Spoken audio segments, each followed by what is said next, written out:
चलिए अब पढ़ते हैं अपना नेक्स्ट टॉपिक और ये है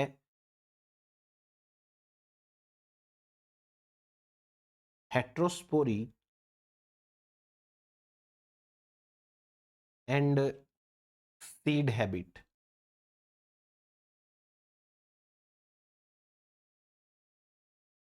heterospory and seed habit.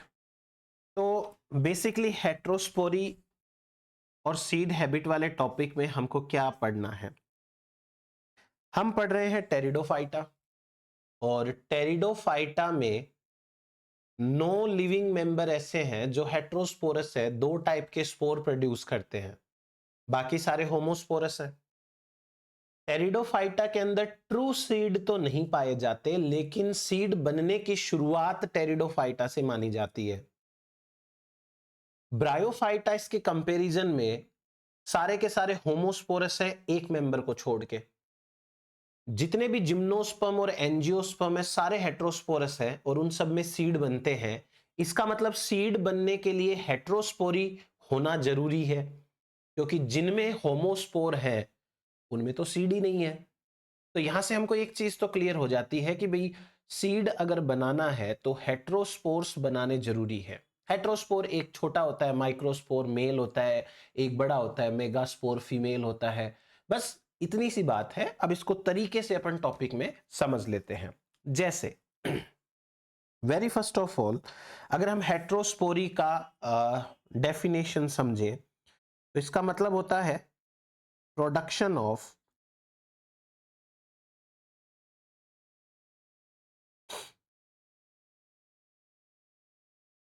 Two types of spores.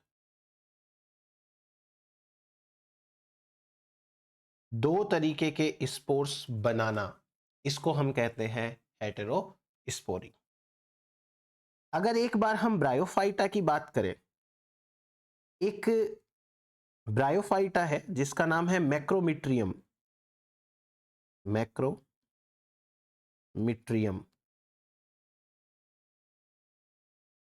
ये एक अकेला ब्रायोफाइटा है जिसके अंदर हेट्रोस्पोर है। Heterospores present. इसको छोड़ करके रेस्ट ऑल ब्रायोफाइट्स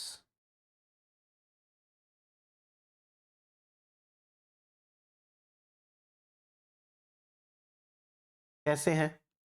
होमोस्पोर्स है, होमोस्पोरस है। तो एक तो ये चीज समझ में आ गई आपको। एक एग्जाम्पल याद रखना है ब्रायोफाइटा का जहां वो हेट्रोस्पोरस है, बाकी सारे के सारे होमोस्पोरस है। ये जो मैक्रोमिट्रियम है इसमें दोनों टाइप के जो स्पोर्स बनेंगे सेम स्पोरेंजिया में बनते हैं। Both types of spores in same sporangia.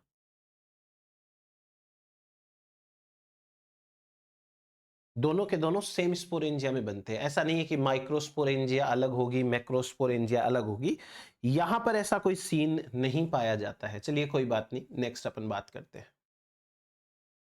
In case of pteridophyta, most pteridophytes तो होमोस्पोरस है। Most pteridophytes they are homosporous.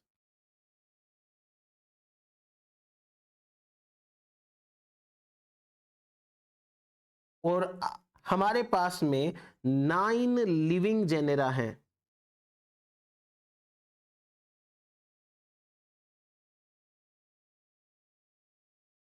जो हेट्रोस्पोरस है। हेट्रोस्पोरस। अब आपको मैंने पहले भी लिखा रखे हैं ये 9 लिविंग जेनेरा कौन से हैं जो हेट्रोस्पोरस है। कोई बात नहीं, एक बार अपन फिर लिख लेते हैं क्या जाता है। जैसे कि सबसे पहले एक एग्जाम्पल है सिलेजिनेला।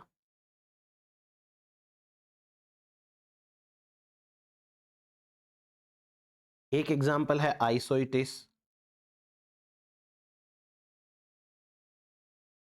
एक एग्जाम्पल है स्टाइलिट्स। 3 तो ये हो गए।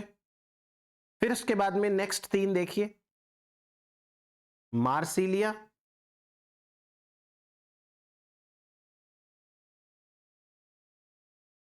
पिल्लुलेरिया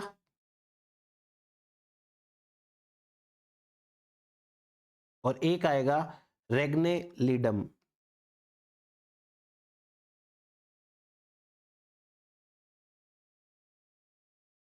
फिर और 3 देखिए,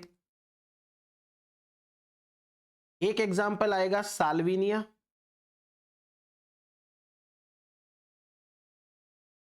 एक आ जाएगा एजोला और एक आ जाएगा प्लेटिजोमा।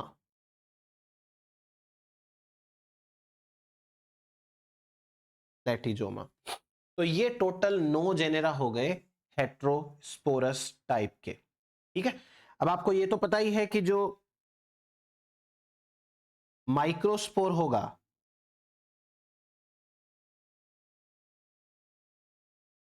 वो जर्मिनेट होकर के मेल गैमिटोफाइट बनाता है, मेल गैमिटोफाइट। और जो मेगास्पोर है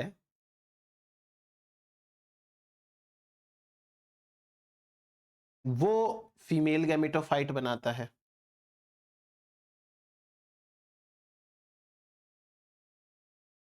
ठीक है, तो ये तो एक सिंपल सी जनरल अंडरस्टैंडिंग वाली की बस बात है। अब अपन पढ़ते हैं possible causes of heterospory.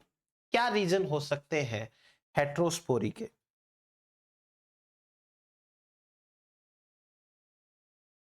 Possible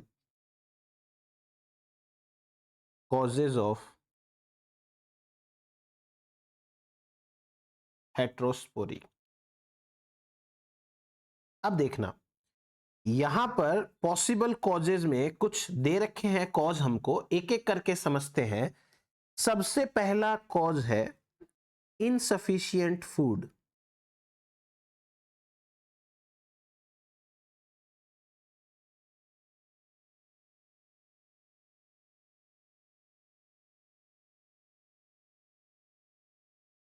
हो सकता है during the course of evolution food कम पड़ गया होगा। अब जब फूड कम पड़ता है तो 2 ऑप्शंस हैं हमारे सामने। देखना बहुत इजी है। मान लीजिए कि ये एक स्पोरेंजियम है, ये क्या है? स्पोरेंजियम।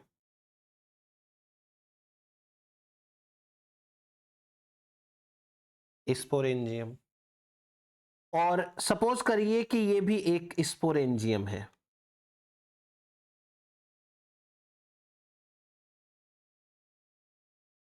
इन दोनों स्पोरेंजियम के अंदर ये है स्पोरोजीनस टिश्यू या स्पोर मदर सेल्स। इन दोनों के अंदर स्पोरोजीनस टिश्यू है या स्पोर मदर सेल है, वो हमारे सामने है। अब फूड है वो इनसफिशिएंट है, तो हमारे पास में 2 ऑप्शन है। कौन कौन से ऑप्शन है? ये जो स्पोर मदर सेल्स है, स्पोर मदर सेल्स, इनमें 2 ऑप्शन देखने को मिलते हैं। पहला ऑप्शन, इनसफिशिएंट फूड होने के बाद भी all spore mother cells undergo meiosis.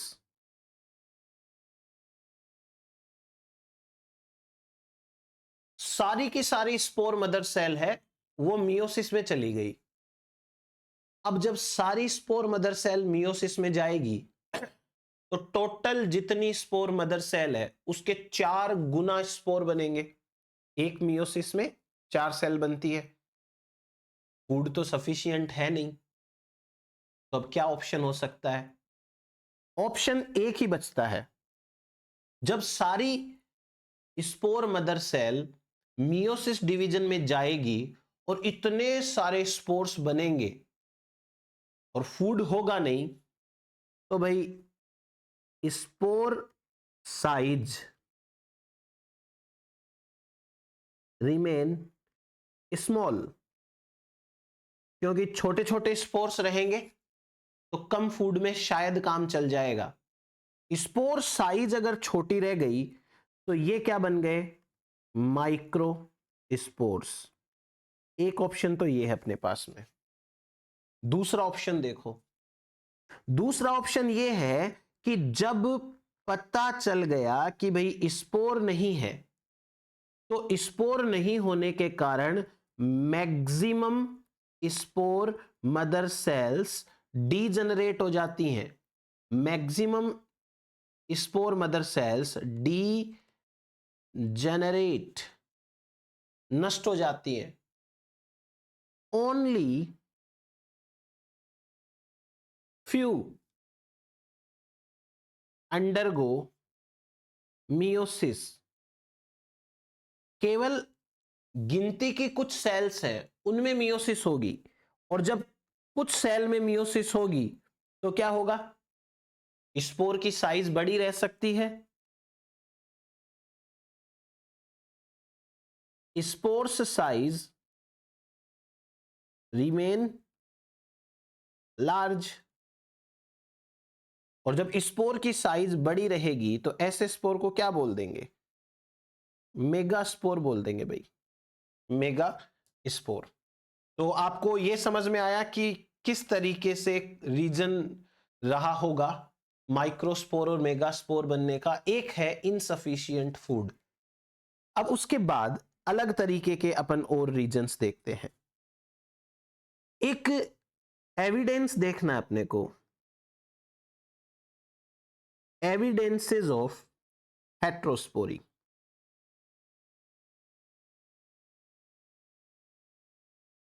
Heterospory का क्या एविडेंस हो सकता है। पहले अपन बात करते हैं पैलियोबॉटनिकल एविडेंसेस। पैलियो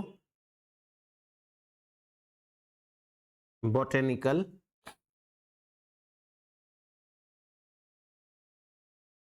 एविडेंसेस, यानी पुराने जमाने में जो प्लांट्स होते थे जो कि आज जिंदा नहीं है, उनमें से कितने सारे प्लांट्स हैं जो हेट्रोस्पोरस थे। तो इसका मतलब पुराने जमाने में भी हेट्रोस्पोरी होती थी, ऐसा नहीं है कि जो आज जिंदा है केवल उन्हीं में हेट्रोस्पोरी है। इसमें सिंपल सिंपल अपने को बात करनी है। जैसे लेपिडो कार्पोन,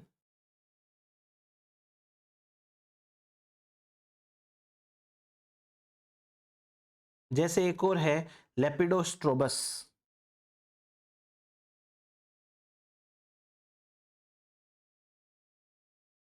एक है मेजोकार्पोन,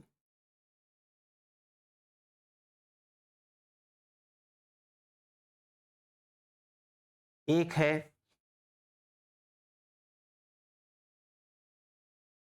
सिगी लेरियो स्ट्रोबस, एक है कैलेमोकार्पोन,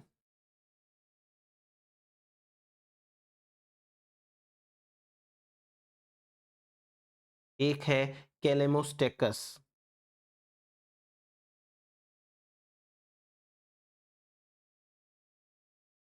ये सारे के सारे फॉसिल हैं और सारे के सारे हेट्रोस्पोरस है।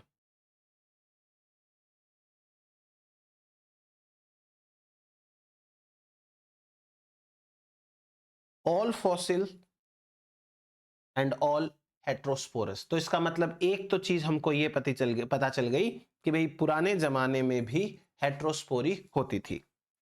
दूसरा देखो, एक और प्लांट का अपन नाम लेते हैं, फॉसिल ही है ये भी, कैलेमोस्टेकिस।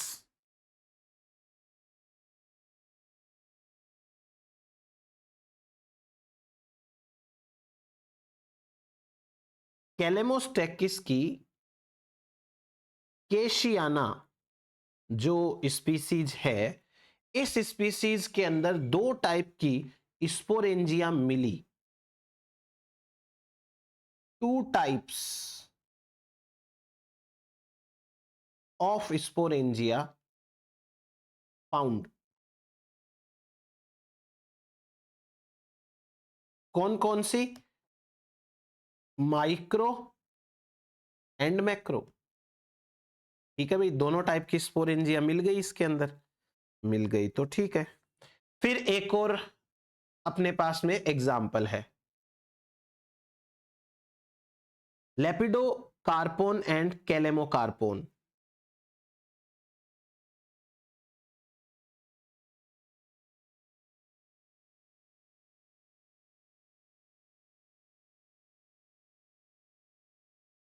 कैलेमो कार्पोन, लेपिडोकार्पोन एंड कैलेमोकार्पोन दोनों के अंदर जो है वो सिंगल फंक्शनल मेगास्पोर मिला, सिंगल फंक्शनल मेगास्पोर। इसका मतलब है कि बाकी के मेगास्पोर्स हैं वो डिजनरेट हो गए होंगे। ठीक, एक और एग्जाम्पल है स्टाउरोप्टेरिस, स्टाउरोप्टेरिस।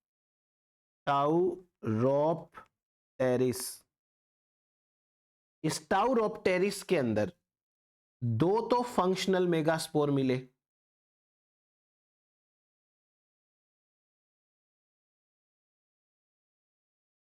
दो फंक्शनल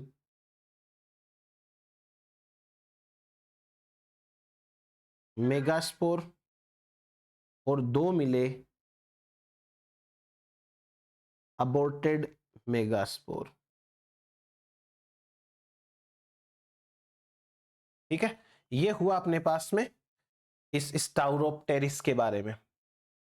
फिर उसके बाद देखो, ये तो एविडेंसेस पैलियोबॉटनिकल हो गए जो फॉसिल्स थे उनके अंदर। दूसरे एविडेंसेस देखते हैं डेवलपमेंटल एविडेंसेस, ये बहुत इंटरेस्टिंग है। डेवलपमेंटल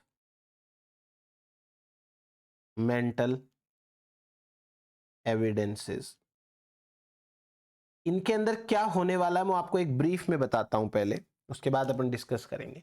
जैसे यहां पर क्या होगा कि स्पोर मदर सेल्स होंगी, वहां तक का डेवलपमेंट बराबर चलता रहेगा, यानी 2 स्पोरेंजिया है, वो दोनों स्पोरेंजिया का डेवलपमेंट एकदम सेम सेम चल रहा है, पता ही नहीं चल रहा कौन सी माइक्रो है कौन सी मैक्रो है, एकदम सेम चल रहा है।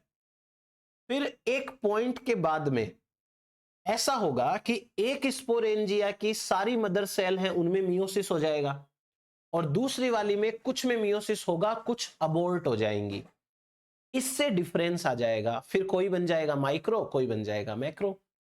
या ऐसा होगा, एक स्पोरेंजिया में जितने भी स्पोर्स बनेंगे सारे जिंदा बचेंगे तो वो माइक्रो हो जाएंगे, और दूसरी के अंदर जितने भी बनेंगे उनमें से मैक्सिमम की डेथ होगी, एक जिंदा बचेगा।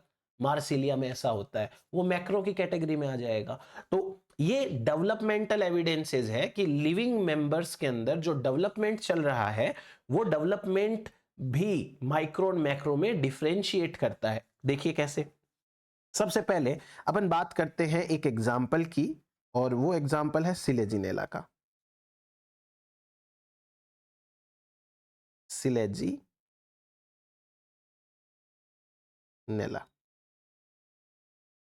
सिलेजिनेला के अंदर एक तो है micro sporangia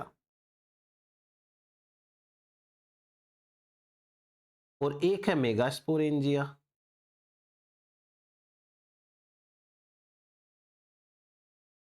microsporangia, megasporangia. Micro and megasporangia दोनों की दोनों का डेवलपमेंट सिमिलर होता है। डेवलपमेंट सिमिलर टिल स्पोरोसाइट यानी स्पोर मदर सेल स्टेज। जब तक स्पोर मदर सेल्स बनती हैं तब तक तो इनमें डिवीजन है, वो डेवलपमेंट है, वो सेम टू सेम चलता है। अब आगे बात करते हैं हम इधर माइक्रोस्पोरेंजिया की और इधर मेगास्पोरेंजिया की। जो माइक्रोस्पोरेंजिया होती है उसमें all SMC spore mother cells undergo meiosis.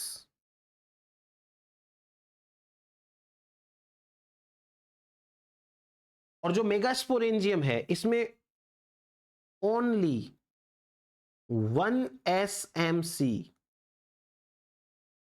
undergoes meiosis, rest degenerate। बाकी सारी की सारी डीजनरेट हो जाती हैं। अब बताओ डिफरेंस आया? जो एक एसएमसी में मियोसिस होती है तो 4 के 4 फंक्शनल मेगास्पोर बनते हैं, ठीक है, 4 फंक्शनल मेगा स्पोर्स। और यहां पर all functional microspores, all functional micro spores. अब बात ये आती है कि ये जो डेवलपमेंटल एविडेंसेस यहां पे हैं हमारे पास, इनमें सिलेजिनेला के अंदर कुछ सिंपल सिंपल से एग्जाम्पल्स याद करने पड़ेंगे। जैसे एक प्लांट का नाम बताऊं आपको मैं, ये है सिलेजिनेला स्टेनोफिला।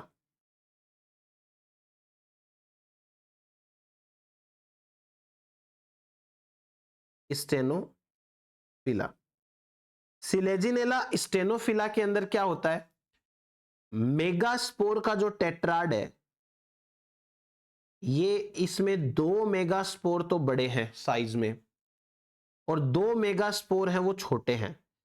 तो ये छोटे वाले मेगास्पोर है ना, ये बाद में जाके डीजनरेट हो जाएंगे। ये चारों मेगास्पोर, ये ऐसे मत सोचना है माइक्रोस्पोर है, this is the megaspore tetrad, ठीक। और इस मेगास्पोर टेट्राड के अंदर 2 लार्ज 2 स्मॉल,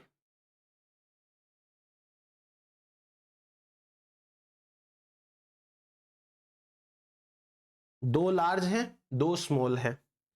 फिर देखो सिलेजिनेला मोलिसेप्स,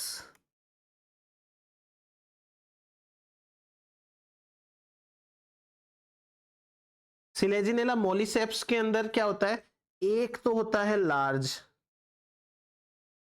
मेगास्पोर, ऑब्वियस सी बात है, और 3 होते हैं स्मॉल स्मॉल स्मॉल। तो ये मेगास्पोर टेट्राड है सेम टू सेम।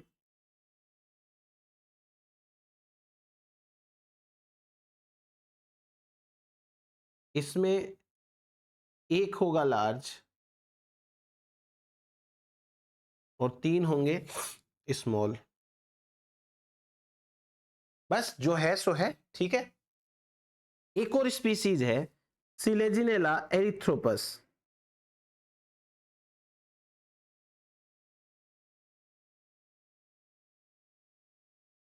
सिलेजिनेला एरिथ्रोपस के अंदर हमें मेगास्पोरेंजियम में एक ही मेगास्पोर मिलता है, बाकी 3 है कि नहीं है, कि बने कि नहीं बने, उसका कोई एविडेंस नहीं है।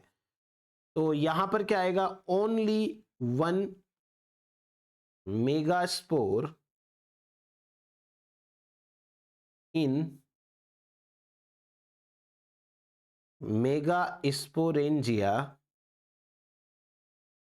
only 1 megaspore in megasporangia without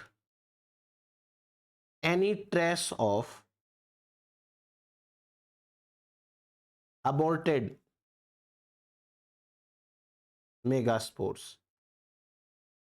यानी हमको सबूत नहीं मिलते कि 3 डीजनरेट हो गए हैं। हुए तो होंगे ना, क्योंकि मियोसिस में तो 4 सेल बनती है। अब मियोसिस में 4 सेल बनती है तो बाकी के 3 गए कहां फिर? ऐसा तो है नहीं कि 3 सेल नहीं बनी होगी, बनती तो है ही ना। तो वो अबॉर्ट हो जाती हैं और उनका पता भी नहीं चलता। अब उसके बाद में एक आइसोइटिस की बात करते हैं।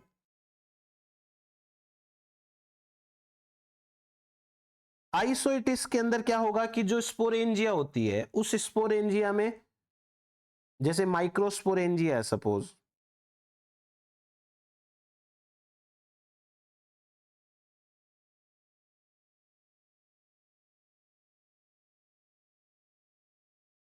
मेगास्पोरेंजिया है। माइक्रोस्पोरेंजिया में कम से कम 1.5 लाख से 10 लाख माइक्रोस्पोर्स पाए जाते हैं। सॉरी।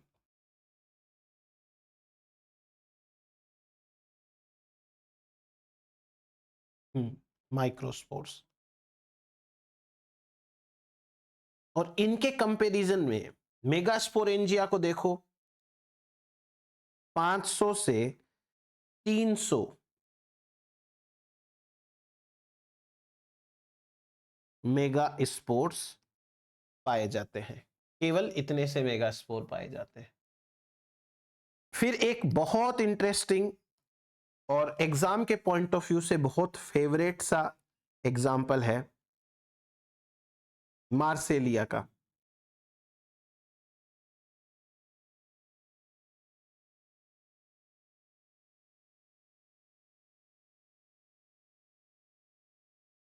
मार्सिलिया के अंदर देखना क्या होता है, टोटल 16 माइक्रोस्पोर मदर सेल होती है। 16 माइक्रोस्पोर मदर सेल के अंदर मियोसिस चलता है, तो 64 माइक्रोस्पोर्स बनते हैं। ठीक है भाई। और यहां पर ऑल सर्वाइव, सारे के सारे जिंदा बचे हैं। जबकि इसके कंपैरिजन में जो मेगास्पोर है, होने को तो उसके अंदर भी 16 मेगास्पोर मदर सेल्स हैं, होने को तो इसमें भी मियोसिस चलती है और बनने को इसमें भी 64 मेगास्पोर्स बनते हैं, पर वन रिमेन फंक्शनल।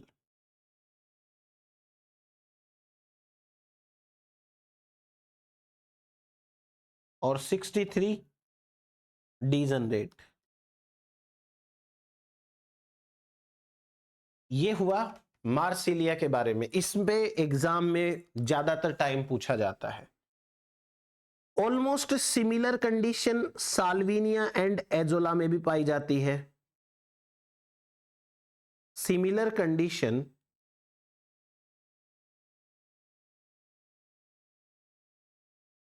इन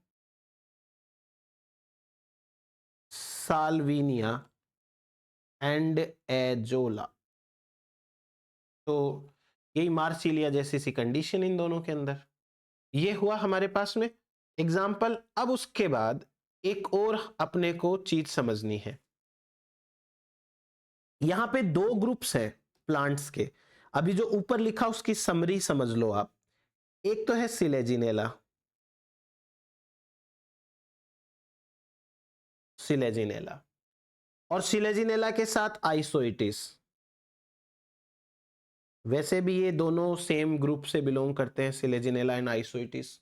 और दूसरा जो ग्रुप है वो बनता है मार्सिलिया, एजोला एंड साल्विनिया का। दोनों में डिफरेंस पता है क्या है? एकदम सिंपल सा डिफरेंस है। देखो मैं समझाता हूं आपको। इसको देखो, सिलेजिनेला को। सिलेजिनेला में कहां डिसाइड हो रहा है कि हेट्रोस्पोरी होगी? स्पोर मदर सेल में। कैसे? यहां सारी की सारी स्पोर मदर सेल है, उनमें मियोसिस होता है, और यहां केवल एक ही स्पोर मदर सेल में मियोसिस हो रहा है, बाकी तो डीजनरेट ही हो गई। आई बात समझ में? यहां स्पोर मदर सेल है, वही डिसाइड हो जाएगा कि कितनी स्पोर मदर सेल मियोसिस में जाएगी। सारी जाती है तो माइक्रोस्पोर, एक जाती है तो मेगास्पोर। और अब दूसरा ग्रुप देखो जरा, ये मार्सिलिया वाला, यहां पे जितनी भी 16 मदर सेल्स हैं, 16 मदर सेल्स, ये सारी की सारी मियोसिस में जाती है, तो स्पोर तो दोनों में 64 बन गए। अब डिसाइड होगा कि सारे जिंदा बचेंगे या उनमें से कुछ मरेंगे। जब सारे जिंदा बच जाते हैं तो माइक्रो, और जब एक जिंदा बचता है तो मैक्रो। इसका मतलब इनके अंदर मार्सिलिया, साल्विनिया, एजोला, इनके अंदर हेट्रोस्पोरी कहां डिसाइड होती है? स्पोर्स बनने के बाद में, at the level of spores. तो सिलेजिनेला एंड आइसोइटिस, वेरी सिंपल कहानी क्या आ गई? हेट्रोस्पोरी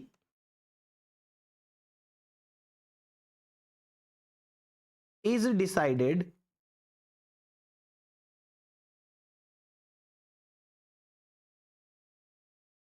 before meiosis, मियोसिस से पहले ही डिसाइड हो गया था, ठीक है। और अब इनके अंदर हेट्रोस्पोरी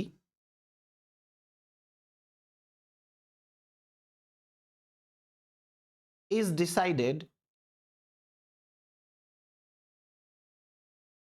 after meiosis। इसको चलो और सिंपल बना देता हूं आपके लिए, ऐसे लिख सकते हैं, at the level of, at the level of spore mother cells,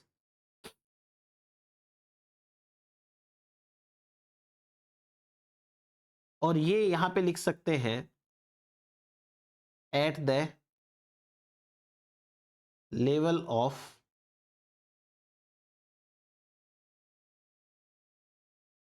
spores, spores बनने के बाद और स्पोर बनने से पहले।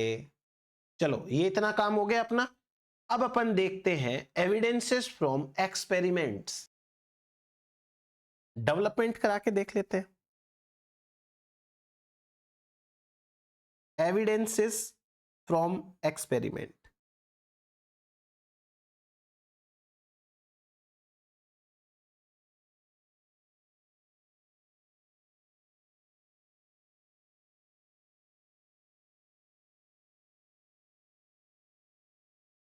एविडेंसेस फ्रॉम एक्सपेरिमेंट्स में सिंपल अपने को एग्जांपल लेना है मार्सिलिया एंड सिलेजिनेला का।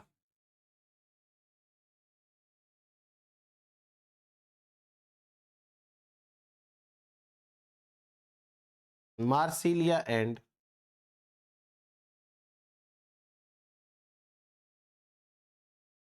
सिलेजिनेला, मार्सिलिया एंड सिलेजिनेला के अंदर क्या करना है अपने को?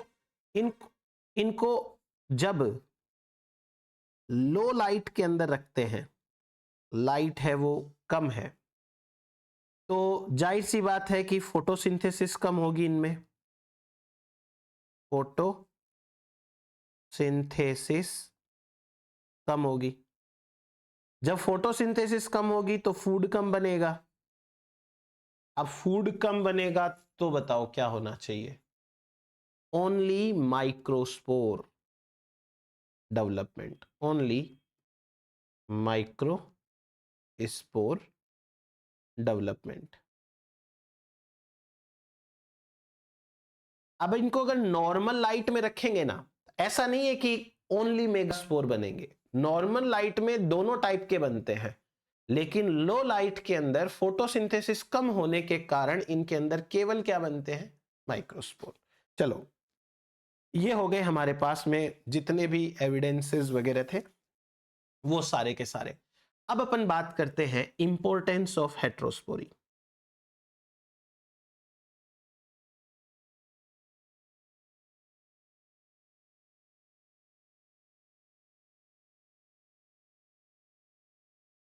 हेट्रोस्पोरी के क्या क्या इंपॉर्टेंस हैं, जो जो आपको समझ में आता है वो बता देते हैं अपन। जैसे सबसे पहले तो मुझे एक बात ये समझ में आती है कि हेट्रोस्पोरी में दो अलग अलग साइज के स्पोर बनते हैं, राइट? एक बनता है माइक्रो, एक बनता है मेगा। तो माइक्रोस्पोर मेल गैमिटोफाइट बनाएगा, मेगास्पोर फीमेल गैमिटोफाइट बनाएगा। इसका मतलब ये तो सेक्स डिटर्मिनेशन हो गया, sex determination. So it helps in sex determination.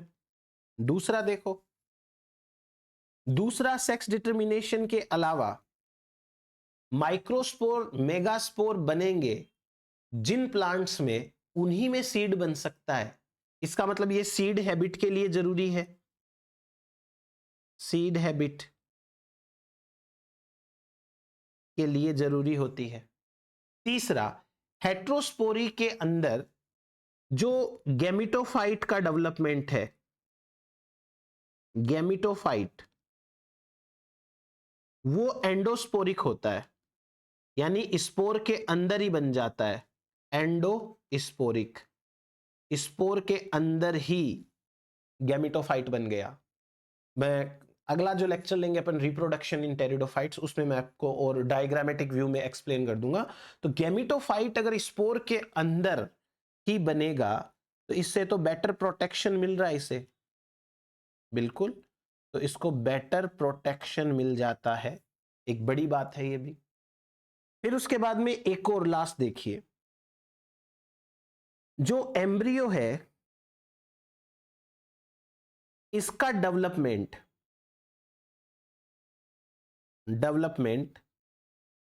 Archegonium के अंदर होता है।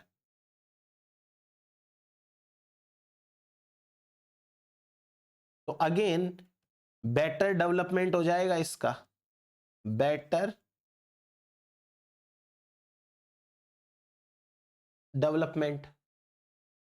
तो ठीक है, जो भी है अपने सामने सिंपल सी चीजें हैं। तो ये हुआ हमारे पास में इंपॉर्टेंस ऑफ हेट्रोस्पोरी। अब अपन लास्ट चीज पढ़ते हैं, सीड हैबिट। सीड हैबिट का मतलब क्या है? सीड हैबिट का मतलब है फॉर्मेशन ऑफ सीड। किसमें बनेगा सीड? एंजियोस्पर्म में, जिम्नोस्पर्म में, इनके अंदर बनेगा। फिर उसके बाद में जिनमें सीड बनता है उनके अंदर दो टाइप के स्पोर्स होना जरूरी है। तो दो टाइप के स्पोर्स होंगे, उन्हीं में सीड बनेगा। रिक्वायरमेंट देखो,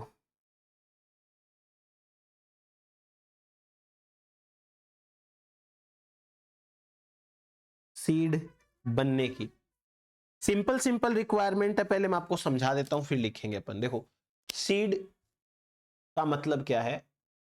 सीड एक ऐसी संरचना है, ऐसी स्ट्रक्चर है जिसके अंदर प्लांट का एम्ब्रियो सुरक्षित रहता है, राइट? अब एम्ब्रियो को सुरक्षित रखने के लिए क्या क्या कर सकते हैं? एम्ब्रियो तब ज्यादा सुरक्षित रहेगा जब उसका फॉर्मेशन एंड थोड़ा डेवलपमेंट है मदर प्लांट के अंदर या मदर गैमिटोफाइट में हो जाएगा। एम्ब्रियो तब ज्यादा सुरक्षित रहेगा जब उसके चारों तरफ प्रोटेक्शन के लिए लेयर्स रहेंगी, कवर रहेंगे। एम्ब्रियो तब ज्यादा सुरक्षित रहेगा जब उसे प्रॉपर फूड मिलता रहेगा। एम्ब्रियो तब ज्यादा बेटर डेवलप कर पाएगा जब उसके लिए फेवरेबल कंडीशंस रहेंगी। सो ये सारी चीजें ही तो रिक्वायरमेंट है। आप ये सोच लो कि भाई एम्ब्रियो को कैसे बचा सकते हो आप, तो सीड तभी बनेगा जब प्रॉपर तरीके से एम्ब्रियो बचेगा। बाकियों में एम्ब्रियो बनता है, ब्रायोफाइटा में बनता है, टेरिडोफाइटा में बनता है, एम्ब्रियो बनना बड़ी बात नहीं है, पर एम्ब्रियो सीड के अंदर बनना बड़ी बात है। चलिए सिंपल सिंपल बातें करते हैं। जैसे पहली रिक्वायरमेंट है heterospory,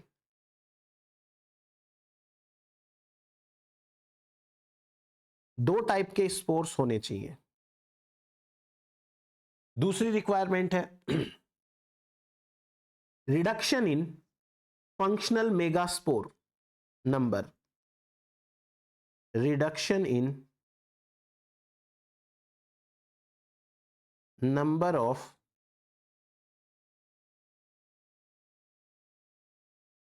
functional mega spores. Functional mega spores के नंबर में रिडक्शन। तीसरा मेगास्पोर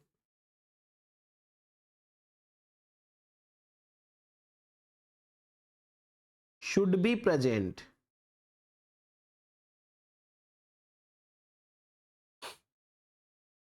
within megasporangium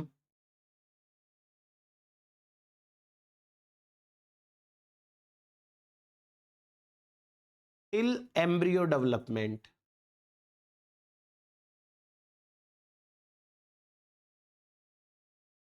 जब तक एम्ब्रियो का डेवलपमेंट नहीं हो जाता मेगास्पोर मेगास्पोरेंजियम में रहना चाहिए। जैसे एंजियोस्पर्म में क्या होता है, ओव्यूल होता है ना, वो मेगास्पोरेंजियम है। ओव्यूल के अंदर ही एम्ब्रियो सैक रहता है, वहीं डेवलपमेंट चलता है। तो देख लो आप, ज्यादा अच्छे से सीड बन जाते हैं वहां पे। फिर चौथा है मेगास्पोरेंजियम का ऊपर वाला पार्ट है वो थोड़ा ऊपर तक ग्रोथ करना चाहिए ताकि पोलन ग्रेन को रिसीव कर सके, मतलब वही स्टिग्मा स्टाइल बन जानी चाहिए। Elaboration of apical part of megasporangium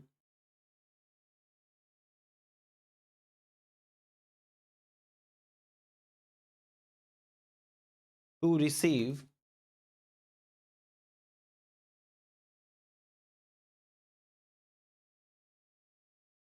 pollen. अब चलो ये बात टेरिडोफाइटा में तो नहीं है पर फिर भी। और उसके बाद में एक रिक्वायरमेंट है सफिशिएंट न्यूट्रिशन। बढ़ते हुए एम्ब्रियो को सफिशिएंट न्यूट्रिशन मिलता रहना चाहिए। नाउ जो सारी की सारी ये कंडीशंस हैं वो सिलेजिनेला की कुछ स्पीसीज में मिलती है, इसलिए सिलेजिनेला के अंदर सीड हैबिट है वो इवॉल्व हुई। सिलेजिनेला में देखो क्या सीन है। In case of selaginella 1 megaspore mother cell पर मेगा स्पोरेंजियम होती है, यानी ये वाला पॉइंट यहां पे लागू हो गया। फिर उसके बाद में ये कौन कौन सी स्पीसीज में पाया जाता है, सिलेजिनेला रूपेस्ट्रिस,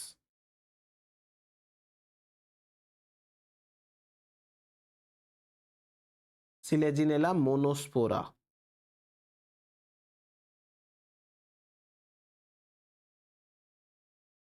सिलेजिनेला एरिथ्रोपस।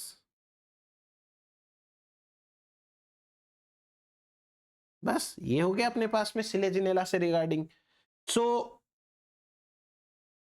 अब लास्ट पॉइंट कि सिलेजिनेला एंड साल्विनिया दो ऐसे हैं जिनके अंदर सीड हैबिट प्रेजेंट है। Selaginella and Salvinia,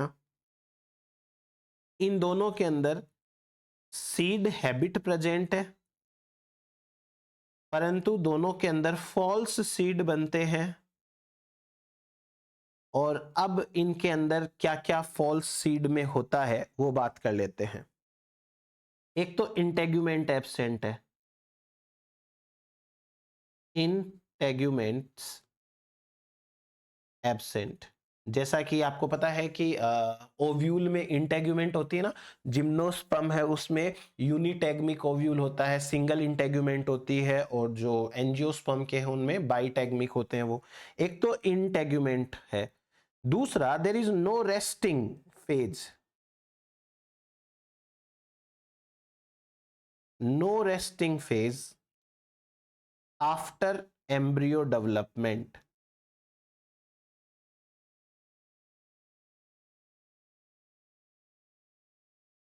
embryo development के बाद कोई रेस्टिंग फेज नहीं होती है, सीधा का सीधा वो प्लांट एम्ब्रियो है जर्मिनेट कर जाता है। जबकि आपको पता है ना, सीड जो होता है वो तो एक डोरमेंट फेज में जाता है सीड, तो यहां पर ऐसा कुछ नहीं होता। तो ये है हमारे पास में सीड हैबिट और हेट्रोस्पोरी के बारे में।